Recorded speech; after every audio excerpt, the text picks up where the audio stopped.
warahmatullahi wabarakatuh.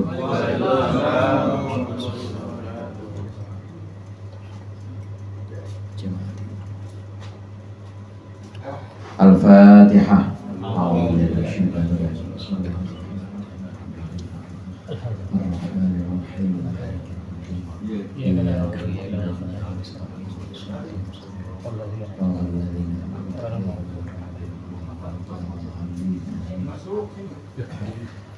Alhamdulillahilladzi hadana li tariqihil qawim wa fahhamana fi dinihil mustaqim.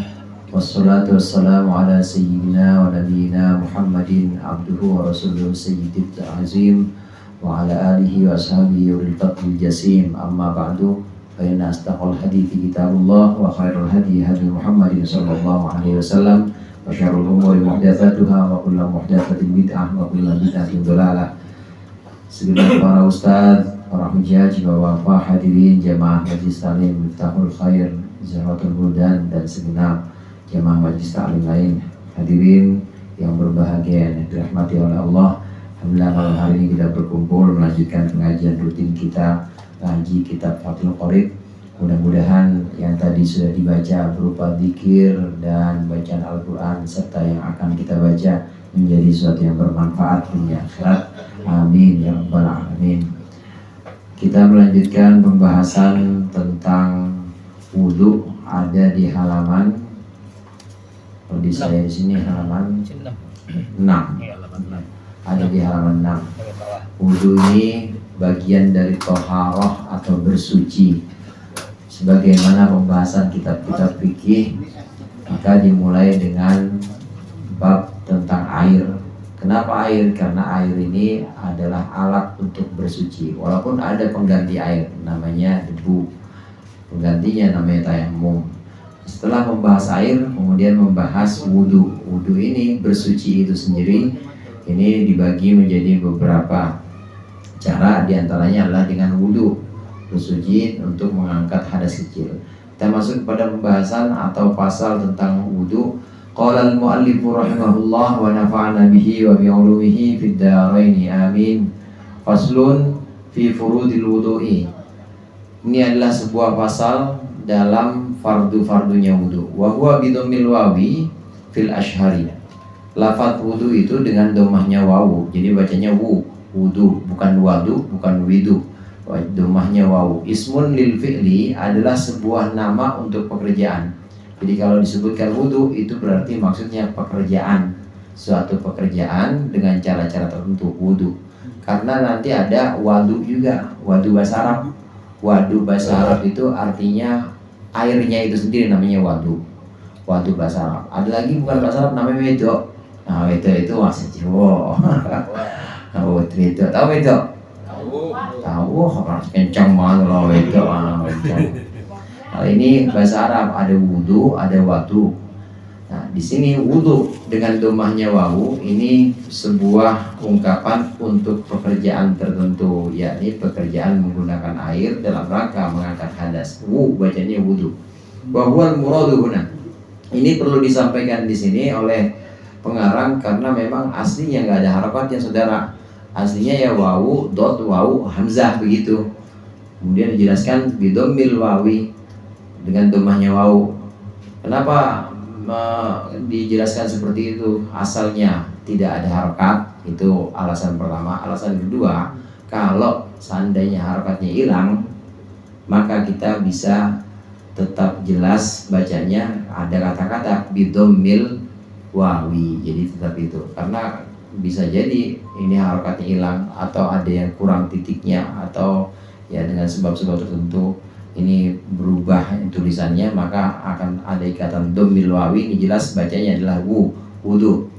Wa huwal muraduna, inilah yang dimaksud di sini dalam bab ini. Yang dimaksud adalah wudu. Wa bi fathil wawi, dan kalau dengan fathahnya wawu itu ismun lima yutawaddau bihi, adalah nama untuk sesuatu yang digunakan atau yang digunakan wudu dengannya. Maksudnya airnya. Air yang kita gunakan untuk wudu namanya wadu. Kalau waduk lain lagi ya waduk ya. Ada waduk Jati Jajar, apa lagi? Jatiluhur, waduk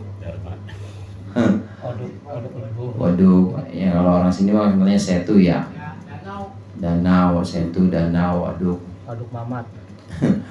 Wa yastamilul awwalu ala furudin wa sunanin. Yang pertama yaitu wudu.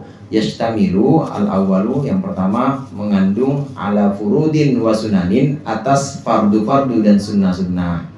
Wa dzakarul musannifu al-furuda fi qawlihi, dan menyebutkan siapa al-musannifu ki musannif pengarang al-furuda akan fardu-fardu fi qawlihi dalam perkataan beliau, wa furudul wudu'i sittatu asya'a.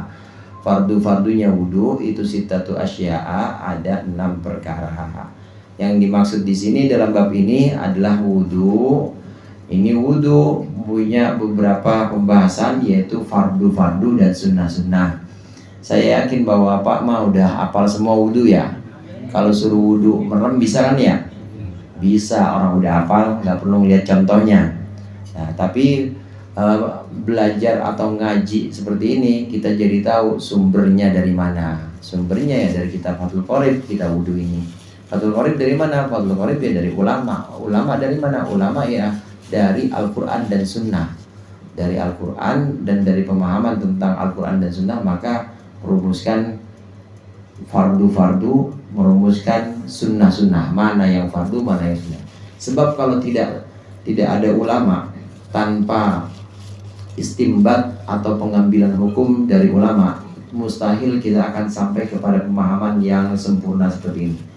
Andai Quran aja Pak, andai Quran aja yang kita gunakan, nggak mungkin kita bisa mengenal mana fardunya wudu, mana sunnahnya wudu. Sebab yang kita lihat langsung adalah Rasulullah. Orang melihat sahabat, melihat Rasulullah wudu, kemudian sahabat ngikutin wudunya, kemudian sahabat ajarkan lagi pada muridnya, namanya tabi'in. Tabi'in ngikutin wudunya sahabat dan terus ngikutin. Nah, baru pada era setelah atba'ut tabi'in, yaitu muridnya tabi'in, ini ada ulama-ulama yang mulai merumuskan, oh yang ini fardu, yang ini sunnah. Jadilah furudul wudu sittatu asya'a. Jadilah sunnah-sunnahnya wudu ada berapa, jadi fardu-fardunya wudu ada berapa. Kalau di Al-Quran mah nggak ada, di hadis juga nggak ada. Di Al-Quran dan di hadis nggak ada, nggak bakal kita temukan fardunya wudu ada 6, nggak ada. Cari dah di Al-Quran. Saya kasih hadiah umroh, kalau ketemu fardu wudu ada 6, nggak bakal ketemu kita. Jadi nggak mungkin kita sampai kepada pemahaman yang sempurna kecuali melalui istimbat hukumnya para ulama. Fardunya wudu itu dalam Al-Quran ayat aslinya adalah faghsilu wujuhakum wa aydiyakum ilal marafiqi wamsahu biru'usikum wa arjulakum ilal ka'bain. Faghsilu wujuhakum itu pertama, basuh muka. Faghsilu wujuhakum wa aydiyakum, 2, basuh tangan. Wamsahu biru'usikum, ngusap. Beda nih basuh sama ngusap. Ngusap kepala. Ngusap kepala. Wamsahu biru'usikum wa arjulakum, basuh lagi, basuh kaki. Cuma ada 4 Pak. 4. Yang 4 yang tadi saya sebut itu yang ada di Al-Quran. Yang pertama basuh muka, yang kedua basuh tangan, yang ketiga ngusap kepala, yang keempat basuh kaki. Udah gitu doang. Kok dia jadi 6? Dari mana ini bisa sampai pemahaman seperti ini? Pemahaman seperti ini dari ulama yang meneliti dan juga yang membaca penjelasan dari para sahabat. Para sahabat kemudian dari situ kemudian diambil atau diistimbat hukumnya, diambil hukumnya. Sebenarnya dari pemahaman Al-Quran yang ayat yang tadi saya baca aja, faghsilu wujuhakum, kenapa disebut ada 6? 6 ini kan tadi ada 4. Yang 2 itu niat dan satu lagi tartib. Niat nggak ada di Al-Quran. Dalam rangkaian faghsilu wujuhakum wa aydiyakum itu nggak ada yang namanya niat. Cuma dikaitkan dan juga dikuatkan dengan sabda Rasulullah, innamal a'malu binniyat. Semua amal atau semua ibadah itu ya harus pakai niat. Maka ulama menyebutkan semua ibadah dalam Islam Semua hukum-hukum dalam fikih yang kaitannya dengan ibadah ini pasti rukun pertamanya niat. Maka diletakkan rukun pertamanya niat pertama kali. Kemudian tartib. Tadi ada 4. Kalau yang zahir ayatnya fagsilu wujuhakum wa aydiyakum cuma ada 4. Muka, tangan, kepala, kaki udah. Kenapa jadi 6? Tambah 1 niat. 4 tambah 1 berapa Pak? 5. 4 tambah 1 5. Terus tambah 1 lagi namanya tartib. Nah, pemahaman tentang tartib ini bisa juga diambil dari ayat, bahwa urutan ayatnya seperti itu. Urutan ayatnya muka dulu, habis muka tangan, habis tangan kepala, habis kepala kaki. Maka harus tartib. Gak boleh kita wudhu kaki duluan. Jadi ulama sampai pada pemahaman ini, pemahaman fardu wudhu itu ada 6. Bagaimana dengan sunnah-sunnahnya? Sunnah-sunnahnya seperti cuci tangan, kemudian kumur dan istinsyak, mengusap kuping, itu semua sunnah-sunnah semua. Itu juga dari ulama memahami wudhunya Rasulullah. Wudhunya Rasulullah yang sempurna seperti itu. Kemudian dengan membandingkan atau mengumpulkan hadis-hadis, ulama menyimpulkan bahwa yang selain 6 ini adalah sunnah. Ini sampai pada pemahaman ini. Nah, tadi dalam kitab ini, kembali kepada kitab ini, fardunya wudu ada 6. Yang pertama ahaduha an-niyatu. Ahaduha an-niyatu, yang pertama adalah niat. Wa haqiqatuha syar'an, hakikatnya niat secara syara' qasdus syai'i, adalah bermaksud sesuatu, muqtarinan bi fi'lihi, seraya berbarengan bi fi'lihi, dengan melakukan sesuatu itu. Fa in tarakha anhu, fa in tarakha, maka apabila tarakha itu agak akhir, tarakha itu tertunda.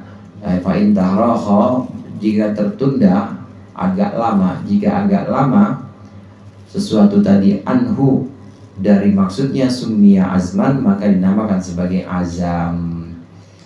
Niat fardu wudu yang pertama adalah niat. Apa sih hakikatnya niat? Niat itu bermaksud melakukan sesuatu sambil melakukan sesuatu. Bermaksud melakukan sesuatu berbarengan dengan perbuatan itu. Saya ulang lagi, niat itu bermaksud melakukan perbuatan, bermaksud melakukan perbuatan sambil melakukan perbuatan itu. Jadi harus ada seperti ini. Misalnya saya niat minum. Kalau saya niat minum berarti di sini niatnya. Nah, itu. Jadi udah mulai itulah yang namanya niat. Niat itu berbarengan dengan melakukan sesuatu. Perbandingannya wudu dengan sholat misalnya. Sholat niatnya berbarengan dengan melakukan sesuatu, yaitu awalnya. Di mana niat sholat itu? Waktu takbiratul ihram, Allahu Akbar, masuk pertama kali, masuk dalam rangkaian sholat takbiratul ihram, disitulah letaknya niat. Nah, kalau antara maksud atau di sini qasdus syai' ini niat atau maksud aja, maksud, antara maksud melakukan sesuatu dengan perbuatannya agak jauh, maka disebutnya bukan niat, disebutnya azam. Contoh, agak jauh nih, tidak berbarengan. Saya mau ngeteh, tehnya masih di sono, itu namanya bukan niat, itu namanya azam. Ini bedanya azam. Sekarang azam udah jadi nama anak ya. Iya, azam, banyak banget namanya azam. Azam itu kalau di bahasa Indonesia kira-kira tekad artinya. Tekad atau ya semacam niat juga, tapi kalau niat bareng. Kalau azam ini agak jauh. Saya mau ngeteh, tehnya masih di sana. Kalau tadi niat minum bareng sama minum. Tapi kalau saya mau ngeteh, itu namanya azam. Tekad melakukan sesuatu. Ini bedanya niat dengan azam. Jadi niat harus dilakukan berbarengan dengan perbuatan sesuatu itu. Wa takunu niyatu inda ghusli awwali juz'in minal wajhi. Dan niat itu ada inda ghusli awwali juz'in, saat membasuh bagian pertama minal wajhi, dari wajah. Ai muqtarinatan bidzalikal juz'i, maksudnya berbarengan dengan bagian itu, la bijami'ihi, bukan dengan seluruh bagian, wala bima qablahu, dan juga bukan dengan bagian sebelumnya, dengan sebelum wajah maksudnya, wala bima ba'dahu, dan tidak dengan bagian setelah wajah. Fayanwil mutawaddi'u inda ghusli ma dzukira. Maka seorang yang berwudu berniat inda ghusli ma, ketika membasuh anggota dzukira yang disebutkan, maksudnya anggota wajah tadi. Niatnya apa? Raf'a hadatsin, mengangkat hadas min ahdatsihi, dari hadas-hadas yang mutawaddi, dari hadas-hadasnya orang tadi. Aw yanwi istibahata muftaqirin ila wudu'in, atau niat untuk membolehkan ibadah yang butuh ila wudu'in, kepada wudu. Aw yanwi fardhul wudu'i, atau niat fardunya wudu. Awil wudu'a faqat, atau niat wudu saja. Awit toharata anil hadathi, atau niat bersih, niat bersuci dari hadas. Fa'ilam yaqul, apabila seseorang tidak mengucapkan anil hadathi, dari hadas, lam yasihha, maka tidak sah wudunya. Wa idza nawa ma yu'tabaru min hadhihi niyat, dan ketika seseorang berniat atau mengucapkan niat ma yu'tabaru fi hadhihi niyat, sesuatu yang dianggap dari niat-niat tadi, niat-niat ini, wa syaraka ma'ahu, dan dia membarengi ma'ahu dengan ma yu'tabaru, membarengi dengan sesuatu yang dianggap sah tadi, membarengi niat tanadzufin, akan niat bersih-bersih, au tabarrudin, atau niat adem-ademan, sahha wudu'uhu, maka sah wudunya. Ada beberapa hal di sini yang tadi kita sudah baca pengertiannya. Ada beberapa hal. Yang pertama, wudu itu kapan? Yang pertama, niat itu kapan kita harus mengucapkan niat? Orang yang berwudu, kita yang berwudu, maka mengucapkan niat ketika membasuh anggota pertama dari wudu. Anggota pertama wudu adalah wajah. Anggota pertama yang dimaksud sini, anggota pertama yang fardu. Kalau cuci tangan itu bukan fardu, kumur-kumur juga bukan fardu. Maka anggota pertama yang dimaksud di sini adalah wajah, membasuh wajah. Wudu diucapkan di awal membasuh wajah, bukan sebelum membasuh. Bukan wudu. Niat maksudnya, niat wudu diucapkan ini di awal membasuh wajah, bukan sebelum membasuh wajah. Jadi bukan niat dulu nawaitul wudu'a li rafil hadatsil akbar, nawaitul wudu'a li rafil hadatsil asghar lillahi ta'ala, baru ngusap, bukan begitu. Dan juga bukan setelahnya. Jadi basuh muka dulu baru nawaitul wudu'a li rafil hadatsil, bukan. Dan juga bukan keseluruhannya. Bukan di keseluruhan membasuh, bukan di keseluruhan wudunya. Jadi hanya di bagian awalnya, awal wudu, yaitu di mukanya ini, di bagian muka. Ini yang dimaksud berbarengan melaksanakan perbuatan. Niat itu saat dilakukan saat berbarengan melakukan pekerjaan awalnya. Kalau pekerjaan awalnya wudu, maka ketika membasuh anggota wudu yang pertama, yaitu membasuh muka, disitulah kita niat. Ini pertama yang pengertian yang kita baca, pengertian yang kita ambil dari bacaan tadi. Kemudian yang kedua, kalau tadi tentang waktunya niat, yaitu ketika membasuh wajah pertama kali. Pengertian yang kedua, niatnya niat apa? Niatnya ada beberapa macam di sini. Yang paling sering kita ucapkan adalah raf'il hadas. Nawaitul wudu'a li raf'il hadati. Raf'il hadas. Niat yang pertama adalah mengangkat hadas. Yang kedua, boleh nggak kalau niatnya bukan mengangkat hadas? Lihat-lihat. Di sini yang diperbolehkan selain mengangkat hadas, niat membolehkan ibadah yang wajib wudu. Nawaitul wudu'a listibahati muftaqirin ilal wudu. Boleh. Bahasa Indonesianya, aku niat wudu untuk ibadah yang butuh wudu. Boleh. Niatnya. Kemudian yang ketiga, niat wudu. Aku niat wudu fardul wudu. Aku niat fardu wudu, gitu aja. Li raf'il hadas. Aku niat fardul wudu li raf'il hadas. Oh, ada 1, 2, 3. Yang ketiga Yang ketiga ini tadi membolehkan niat wudhu, membolehkan ibadah yang wajib wudhu. Nah, kemudian harus menyebutkan fardhul wudhu, harus menyebutkan fardho, kata-kata fardho di sini. Jadi yang diajarkan guru-guru kita, yang diajarkan orang tua kita dulu, nawaitul wudu'a li raf'il hadatsil asghari fardhon lillahi ta'ala, itu udah yang paling sempurna. Itu udah menyebutkan kata wudunya, sudah menyebutkan raf'il hadasnya, dan sudah menyebutkan fardhonnya. Udah sempurna itu. Hadirin jamaah rahimakumullah, ini yang disebut dengan lafadznya niat. Sebenarnya lafadznya niat ini buat menuntun hati. Hakikatnya niat itu di mana tempatnya? Ya bukan di mulut niatnya. Niat itu bukan di mulut, niat itu tempatnya di hati. Jadi bagaimana prakteknya? Prakteknya waktu kita basuh muka pertama kali, dalam hati kita nih harus ada tadi, harus ada nawaitul wudu. Atau bahasa Indonesianya, dalam hati kita harus ada aku niat wudu mengangkat hadas kecil fardu karena Allah. Harus ada begitu. Jadi waktu kita basuh, ambil air. Nah, dalam hati ada aku niat wudu untuk mengangkat hadas kecil fardu karena Allah. Itu yang namanya niat. Dalam hati harus ada. Kenapa orang tua kita, guru kita dulu ngajarin nawaitu? Buat nuntun hati. Buat nuntun hati supaya hati kita memang ada kontak atau ada maksud. Ini saya guyurin air ke muka, ini maksudnya adalah wudu untuk menghilangkan hadas fardu. Itu supaya tertuntun. Jadi penting melafadzkan niat itu buat menuntun hati. Sebab kalau tidak dilafadzkan, kadang-kala hati kemana-mana. Ya orang ngusap muka itu kan bisa macam-macam.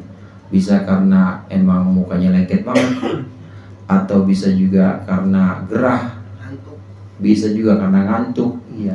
Bisa juga kurang pede, pengen ketemu calon, kayaknya muka ini banget lengket amat. Kan niatnya bisa macam-macam. Nah, itu dihindari semuanya dengan cara niat, dengan cara melafadzkan niat. Maka hati jadi tertuntun bahwa saya raup atau saya membasuh muka ini adalah rangkaian wudhu, mengangkat hadas. Ini pentingnya niat. Nah, dasarnya atau prinsip di sini, harus ada nawaitul wudu, harus ada aku niat wudu. Satu. Yang kedua, harus ada fardhon. Yang ketiga, harus ada mengangkat hadas atau bersuci dari hadas. Itu harus ada semua tuh. Lillahi ta'ala boleh ada, boleh enggak. Jadi kalau niat pasti semuanya karena Allah. Andai kita niat tidak menyebutkan lillahi ta'ala, tetap itu yang namanya wudu jadinya memang buat Allah. Untuk Allah. Pasti seluruh ibadah itu kita persembahkan hanya kepada Allah. Karenanya lillahi ta'ala dalam lafadz niat, lillahi ta'ala dalam rangkaian niat itu enggak wajib. Tidak wajib karena sudah maklum semua bahwa ibadah semua pasti lillahi ta'ala. Yang wajib itu hanya qasad itu nawaitu. Kemudian ta'yin di sini menyebutkan nama ibadahnya. Satu lagi fardhiyah ini menyebutkan fardhonnya. Itu 3 yang wajib, saudara. Selain itu sifatnya sunnah. Lillahi ta'ala juga termasuk sunnah. Ini prinsipnya harus mengandung 3 ini.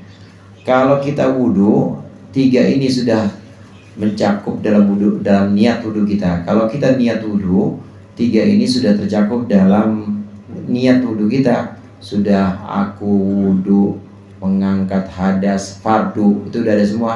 Tapi kemudian ada niat lain buat adem-ademan misalnya, atau ada niat lain buat ngilangin lengket, sah.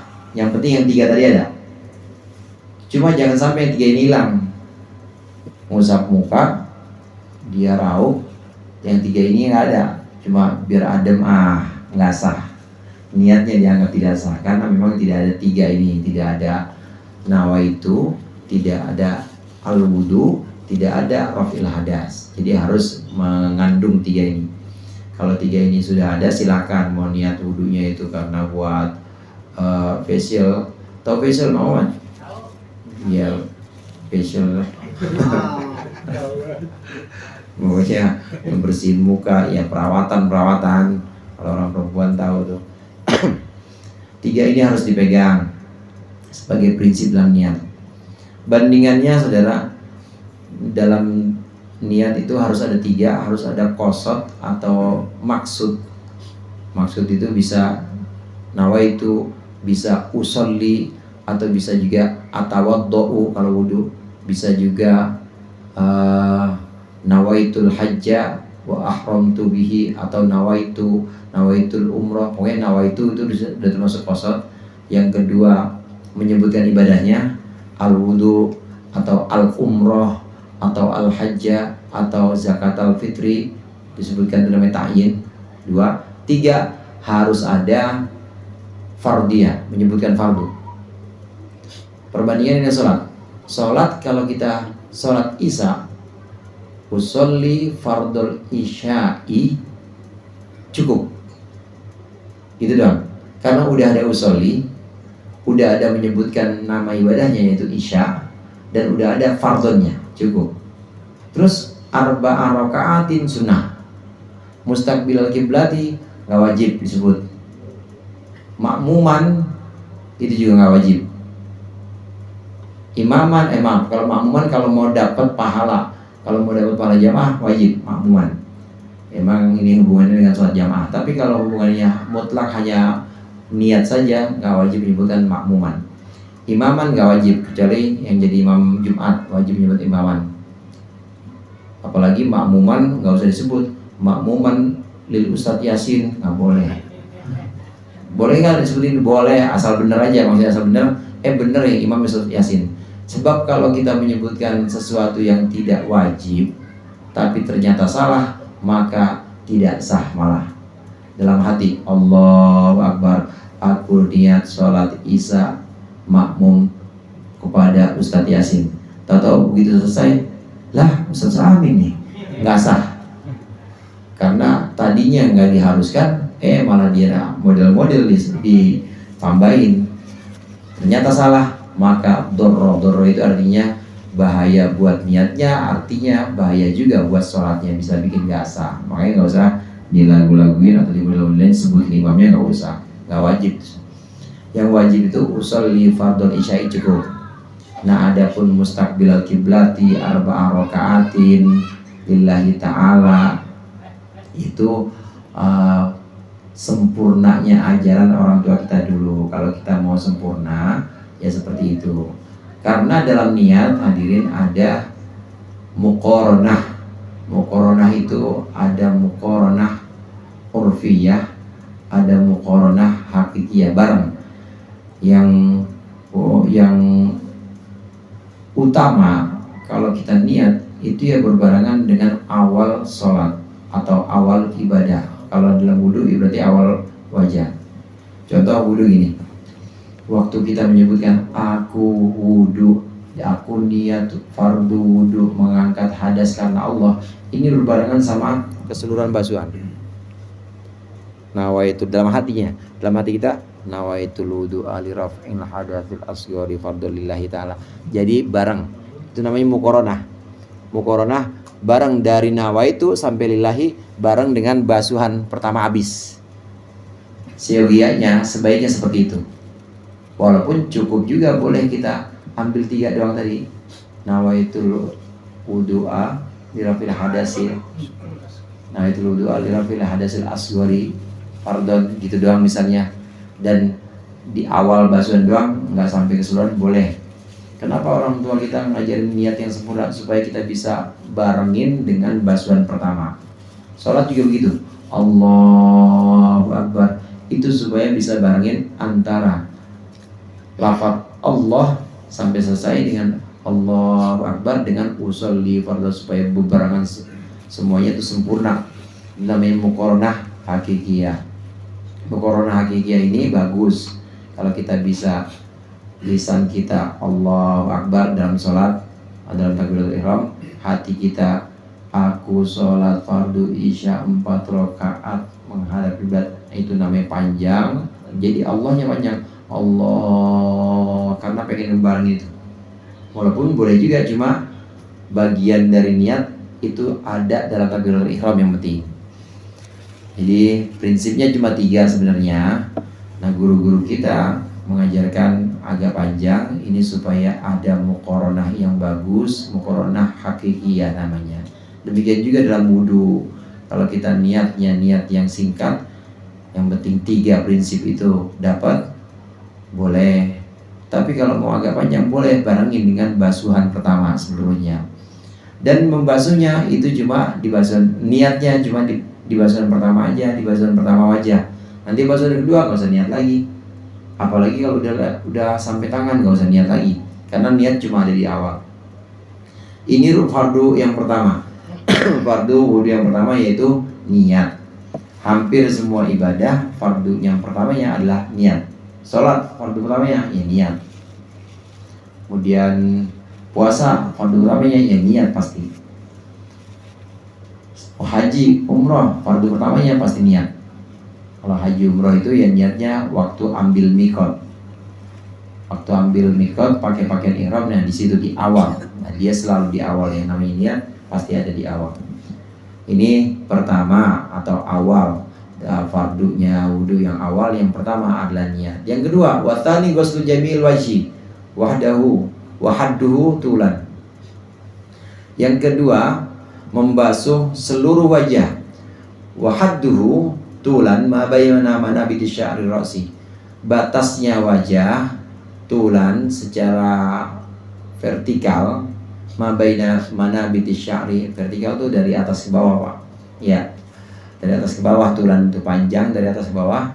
Ma baina manabiti sya'ri ra'si, yaitu anggota atau wajah antara tempat tumbuhnya rambut, ghaliban umumnya, wa akhiril lahyaini, dan akhir dari rahang. Lahyun itu rahang. Kalau lihyatun jenggot, lihyah alamnya pakai kasroh. Kalau ini lahya itu rahang.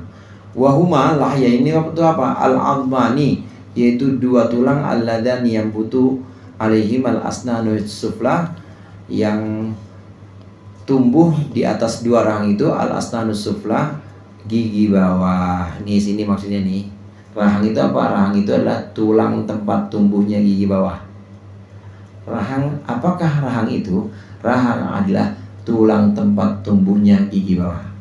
Ngapain bahas rahang? Itu kita lagi bahas batasnya muka. Batasnya muka kalau secara vertikal atas ke bawah, tempat tumbuhnya rambut sampai rahang, ya sampai akhir rahang. Akhir rahang kalau awal rahang itu sini, akhir rahang itu sini. Ini ya, jadi harus kena nih, harus kena. Ya akhir rahang. Ini dari atas ke bawah. Nah tadi di sini ada kata ghaliban. Ghaliban batas tubuhnya rambut umumnya. Maksudnya umumnya orang, batas tubuhnya rambut ya di sini kan jidatnya. Nah gimana kalau ada yang nggak umum? Misalnya dia udah rada botak, tubuhnya di sini, tetap yang dianggap wajah ya sini. Jangan terus katanya tubuhnya rambut, tubuhnya rambut sini sekarang. Ini usap semua mukanya, enggak. Jadi yang dimaksud ghaliban di sini umumnya.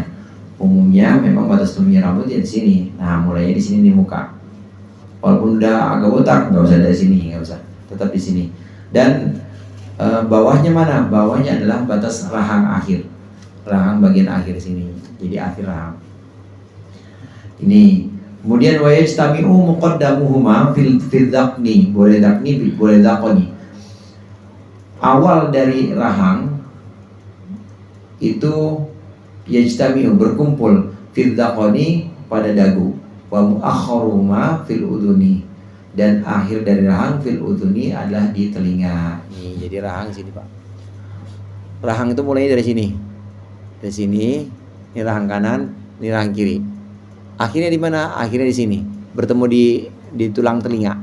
Ini namanya rahang semua. Ini semua bagian dari muka. Ini semua bagian dari muka dan ini harus terbasuh. Jadi bagian atasnya batas tumbuh rambut umumnya orang sini. Kemudian bagian bawahnya yaitu rahang. Rahang itu mana mulainya? Rahang itu mulainya dari dagu. Kalau rahang kanan ya dari dagu kanan sampai tulang telinga. Yang kiri juga begitu. dari dagu, dakon sampai tulang telinga. Itu batas bawahnya. Batas bawahnya muka. Ini di luar pada ngeliat nggak nih saya gitu, rahang. Lihat dong rahang saya. Wih, Bang Muhammad, kelihatan nggak?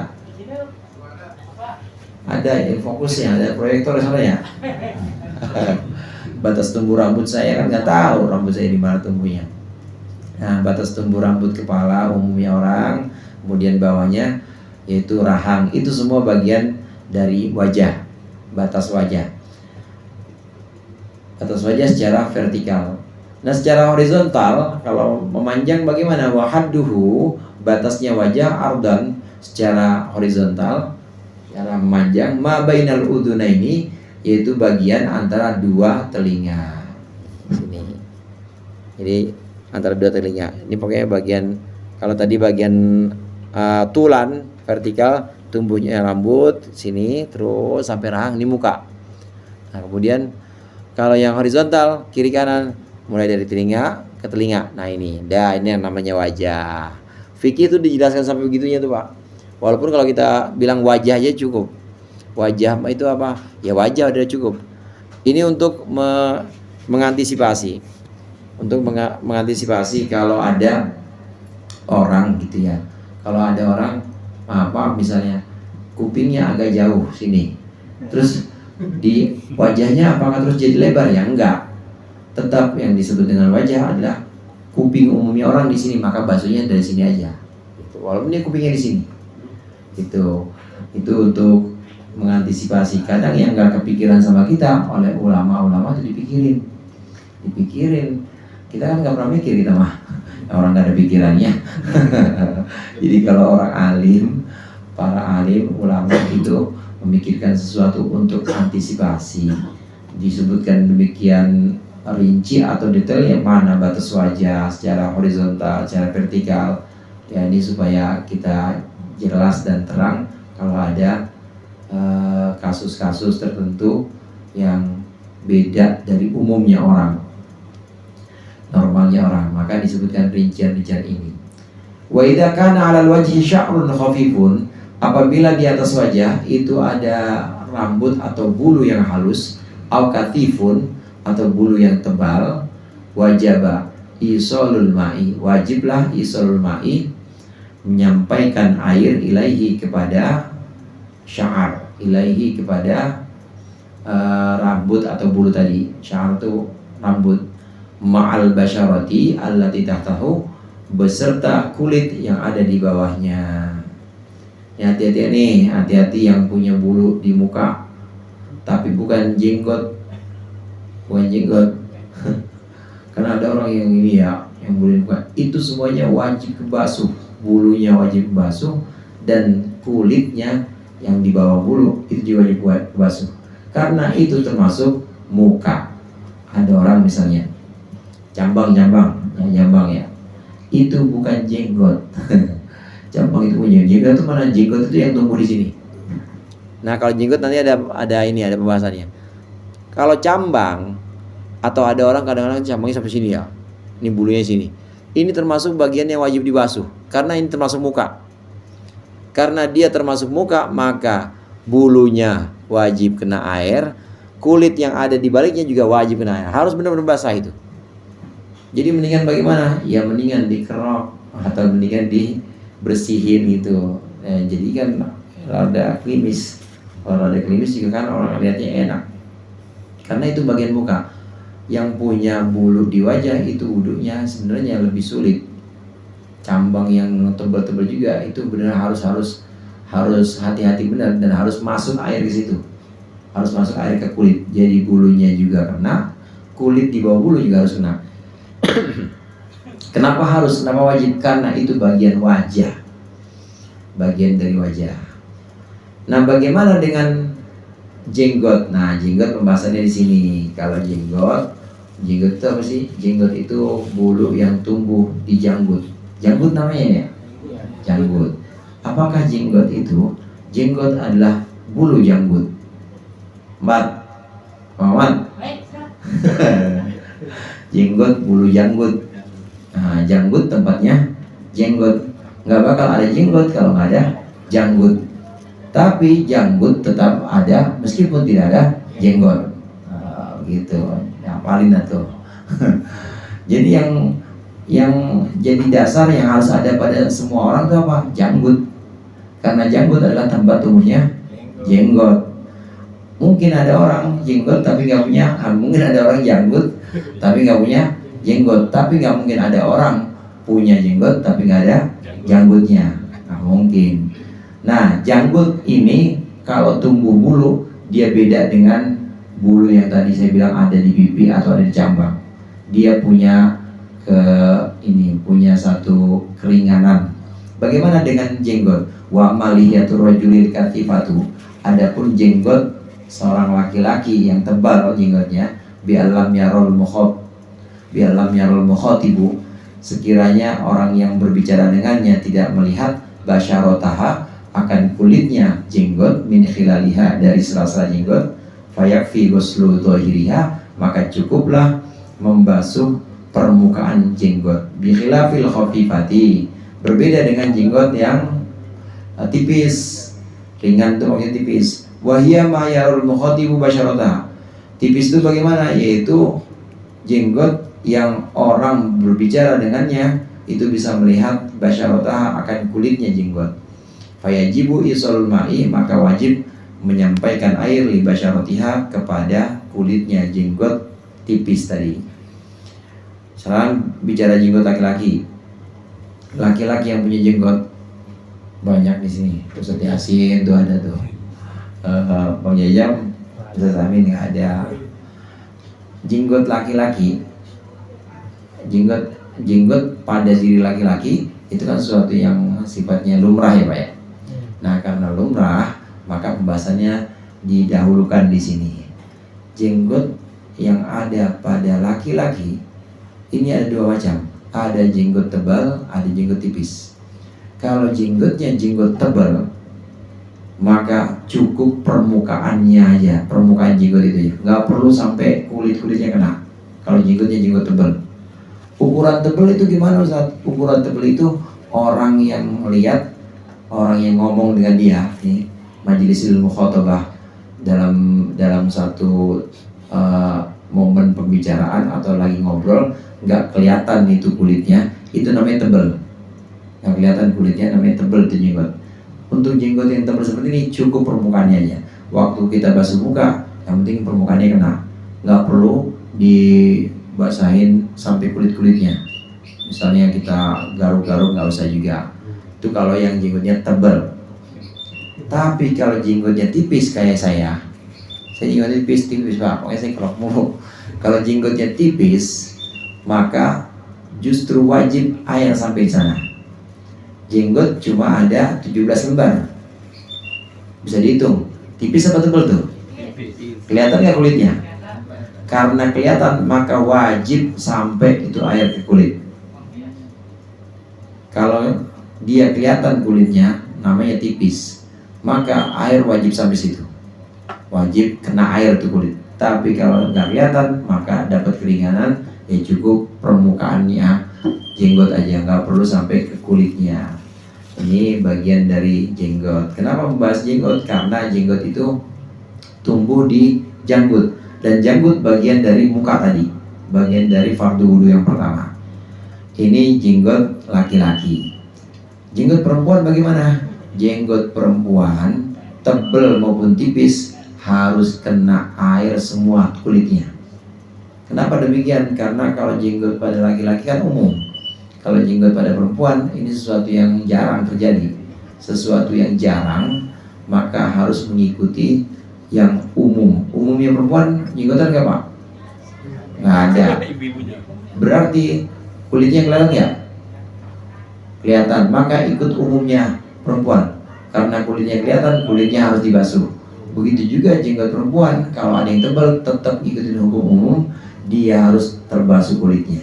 Nah, ini ada dalam pembahasan yang berikut ini. Ini saya bukan ngomong yang ngelantur kemana-mana jenggot ada di perempuan, bukan. Tapi emang di sini ada pembahasan nih. Nih kita baca nih. Bi khilafil lihyatim ra'atin, berbeda dengan jenggotnya perempuan. wa khuntan, dan perempuan banci dan jenggotnya banci, fayajibu isolul ma'i, maka wajiblah menyampaikan air libasyaratihima kepada kulitnya jenggot perempuan atau banci, walau kathufa, meskipun tebal. Kalau jenggot laki tebal, tadi cukup permukaannya aja, nggak perlu sampai kulit. Tapi kalau jenggot perempuan atau jenggot banci, meskipun tebal, tetap harus kena kulitnya, harus sampai ke dalam-dalamnya. Jadi kena ke dalam tempat tumbuhnya jenggot, kulit-kulitnya itu, kulit-kulit dagunya harus kena. Ini sesuatu yang jarang atau yang tidak umum, maka hukumnya dikembalikan kepada hukum umum.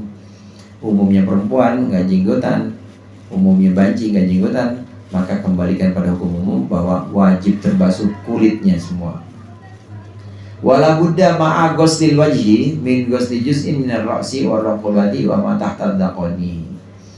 Dan tidak boleh tidak, maksudnya harus beserta membasuh wajah, haruslah min ghusli juz'in minar ra'si, membasuh salah satu, membasuh sebagian, membasuh bagian dari kepala, wa raqabati, dan juga apa namanya? Ini raqabah nih Pak. Apa namanya ini? Leher, tengkuk, ya tengkuk, dan tengkuk, wa ma tahta daqani, dan sesuatu yang ada di bawah dagu. Harus di sini artinya tidak boleh tidak atau wajib. Wajiblah karena pengen membasuh wajah, maka wajiblah membasuh bagian kepala. Nih sini pasti kena nih bagian kepala, dan juga tengkuk atau bagian dari leher pasti, karena kita wudhu, ini pasti ada yang kena sini-sini nih untuk menyempurnakan basuhan wudhu kita. Begitu juga yang lewatin dakon, lewatin janggut, lewatin dagu, ini juga harus kena. Sesuatu yang tidak sempurna kecuali dengannya, maka suatu yang wajib, di mana yang wajib itu tidak sempurna kecuali dengannya, maka suatu itu jadi wajib. Ma la yatimul wajibu illa bihi fahuwa wajibun. Sesuatu yang dimana perkara wajib tidak sempurna kecuali dengan dia, maka sesuatu itu wajib. Sesuatu itu adalah wajib. Kolak itu wajibnya manis apa asam apa pahit? Manis. Maka kolak tidak akan manis kecuali tanpa gula. Berarti gula wajib dalam kolak. Sesuatu ma la yatimmu wajibu illa bihi fahuwa wajibun, maka harus menyertakan gula pasti. Walaupun gula itu bukan kolak. Gula ya gula, kolak ya kolak. Tapi gula itu bagian yang membuat sesuatu disebut sebagai kolak. Maka gula jadi ikut wajib juga. Ini saya contohkan untuk pembahasan ini tadi, pembahasan membasuh muka. Tengkuk atau leher? Leher itu muka atau bukan Pak? Leher muka atau bukan? Hah? Muka atau bukan? Bukan, iya bukan. Kemudian nih apa nih kalau setelah dagu nih apa nih? Jakun. Ya, jakun itu muka atau bukan? Bukan, tapi demi sempurnanya membasuh muka, maka itu juga jadi wajib juga untuk kesempurnaannya. Sama kayak kita nutup aurat misalnya. Nutup auratnya laki-laki antara pusar dengan lutut. Itu pusar sama lutut sebenarnya bukan aurat. Karena aurat itu antara pusar dan lutut. Kalau saya sebutkan, ini misalnya ini. Kalau saya sebutkan handphone antara gelas dan cangkir. Handphone antara gelas dan cangkir. Berarti gelas dan cangkir handphone bukan? Bukan. Aurat antara pusar dan lutut. Berarti pusar dan lutut aurat bukan? Bukan. Cuma untuk sempurna menutupi aurat, maka pusar harus ketutup, lutut harus ketutup. Walaupun dia bukan aurat. Begitu juga tadi. Ini jakun atau rokobah atau ini tadi bagian kepala, sedikit bagian kepala, meskipun ini bukan muka, tapi ini jadi wajib basuh. Untuk apa? Untuk menutupi atau menyempurnakan semua basuhan muka. Itu maksud dari baris yang terakhir yang kita baca tadi. Ma la yatimul wajibu illa bihi fahuwa wajibun. Perkara yang sesuatu wajib tidak sempurna kecuali dengan dia, maka perkara itu ikut wajib juga. Nah, jadi rukun wudhu yang pertama niat, rukun wudhu yang kedua membasuh muka. Ini udah selesai sampai pembahasan yang kedua, yaitu membasuh muka. Ya, batas-batasnya, kemudian syarat-syaratnya, dan juga sesuatu yang bukan muka tapi jadi wajib juga untuk menyempurnakan basuhan muka. Ini sudah kita bahas. Insya Allah kita lanjutkan pertemuan yang akan datang. Mudah-mudahan bermanfaat. Lebih kurang yang mohon maaf. Wallahul muwaffiq ila aqwamit thoriq. Wassalamualaikum warahmatullahi wabarakatuh. Waalaikumsalam warahmatullahi wabarakatuh.